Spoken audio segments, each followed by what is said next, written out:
नहीं, एक्सपेक्टेड था, ये तो एक्सपेक्टेड ही था कि फर्स्ट वीक में होगा और 14-15 तक चुनाव कंप्लीट कराया जाएगा, 15-16 तक जो ट्रेंड रहा है पुराने 20 का 15 का।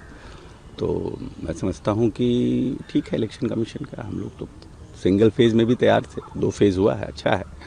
और इलेक्शन कमीशन ने और लोगों का भी बात सुना होगा और पॉलिटिकल पार्टी का, और उसके बाद 2 फेज़ में किया है।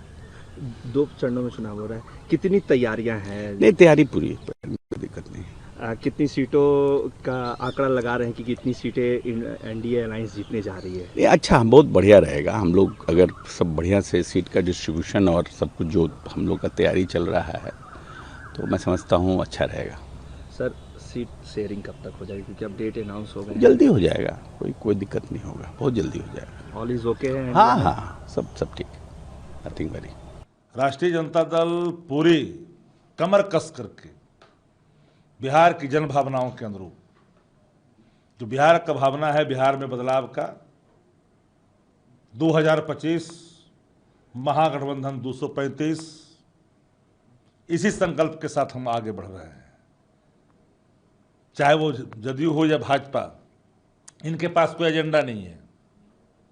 ये पूरी तरह से माइंडलेस गवर्नमेंट बिहार में चल रही है। दिल्ली से कंट्रोल की जा रही है सरकार को। भ्रष्टाचार और प्रशासनिक अराजकता बिहार में व्याप्त है। 80,000 करोड़ के भ्रष्टाचार के आज भी सबूत सरकार नहीं दे रही है महालेखाकार को। ये सारे सवाल है बिहार में। और इसी बीच में तारीखों के ऐलान गणेश कुमार गुप्ता जी ने किया है। तो बिहार की अवाम तो अभिरुचि सिर्फ नहीं लेगी, बढ़ चढ़ के हिस्सा लेगी। परिवर्तन देख रहे हैं इस बार? परिवर्तन तो हर जगह दिख रहा है। इस बार साइलेंट है वोटर, उग्र नहीं है, साइलेंट है। और ये बिहार है, घूस को बर्दाश्त नहीं करता, न घूसखोरी को। न घूस बर्दाश्त करता, न घूसखोरी। अगर बिहारी घूसखोर होता तो चंपारण की माटी से देश की तकदीरें नहीं लिखी जाती।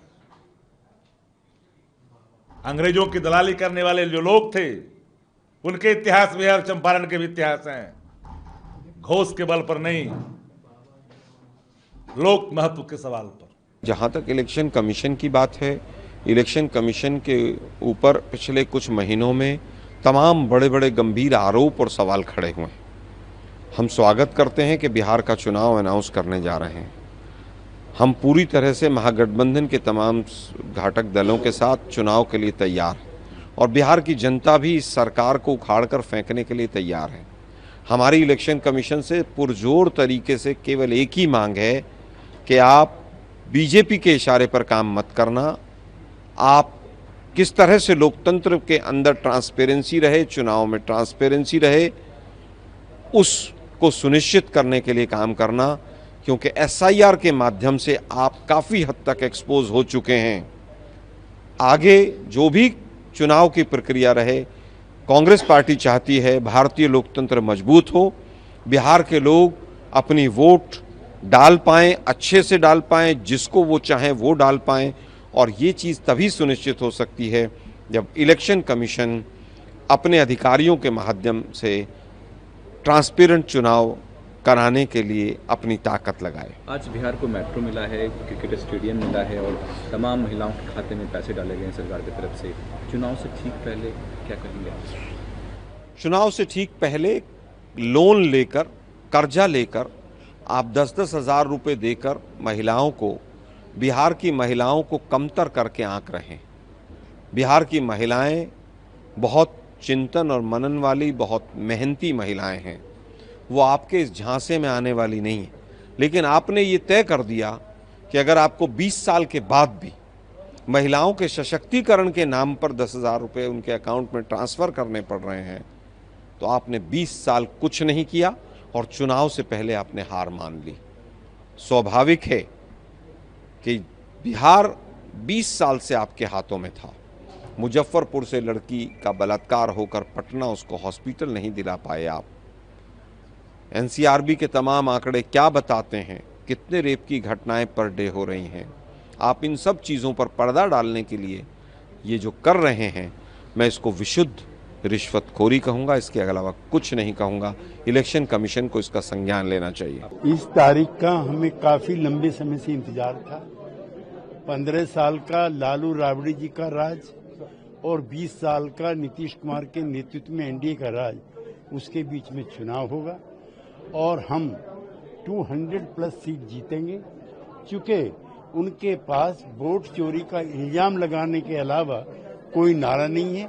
हम चुनाव आयोग ने वोट चोरी नहीं किया है, हमने उनके जनाधार को ही चुरा लिया है, इसलिए वो परेशान। तेजस्वी यादव कह रहे हैं कि एक ऐतिहासिक जीत होगी 14 तारीख को और नई सरकार बनेगी, उसमें क्या कह रहे हैं? तेजस्वी जी को ये सपने देखने का अधिकार है, वो नौजवान है, वो देख सकते हैं। लेकिन आ रही है सर कि एनडीए के सीट कोई नाराज नहीं है। जेडीयू और एनडीए का बंटवारा तो पहले ही हो चुका है। जहां तक चिराग पासवान की बात है, वो गठबंधन के महत्वपूर्ण नेता हैं और उनसे साथ वार्ता अंतिम दौर में। बिहार में बड़े शांतिपूर्वक,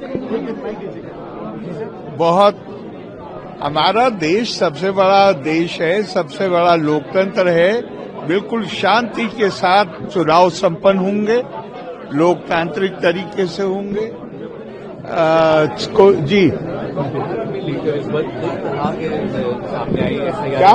बिहार में इस तरह की कई चीजें इस बार चुनाव में देखने को मिली, कई चीजें हुई, उसको आप किस तरह देख रहे हैं कि अब आपने ये बता रहे कि कौन सी चीजें हैं वो, और मुझसे आप वैक्यूम में सवाल पूछ रहे हैं क्या? बिहार को लेके आई, सुप्रीम कोर्ट तक ये एसआईआर का मुद्दा गया, वोटर रजिस्ट्रेशन को लेकर गया, चुनाव क्या?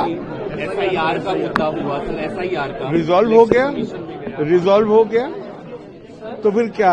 हम नॉन इश्यूज में इश्यूज नहीं क्रिएट करने चाहिए। जो चीज रिजॉल्व हो गई उसमें परेशानी क्या है? चुनाव बहुत अच्छी तरह होंगे। बिहार में डेमोक्रेटिक स्पिरिट है और लोग खूब जोर से चुनाव लड़ेंगे, लेकिन कोई ऐसी घटना हो जो आमतौर से पहले जोड़ी जाती थी, वो माहौल नहीं है बिहार में। बिहार में शांति व्यवस्था, हर चीज ठीक। इस बार सर चुनाव के अंदर अगर पोलिंग बूथ के अंदर जाते हैं तो फोन अलाउ नहीं है सर, इस बार ये भी अपडेट किया गया है। ये तो इलेक्शन कमीशन बता सकता है, इसमें मैं तो कमेंट नहीं। लिए क्या मैसेज होगा इस बार के चुनाव से पहले, आप क्या संदेश देना चाहेंगे? एक ही संदेश है, सरकार कौन बनाएगा ये फैसला प्रदेश की जनता को करना है।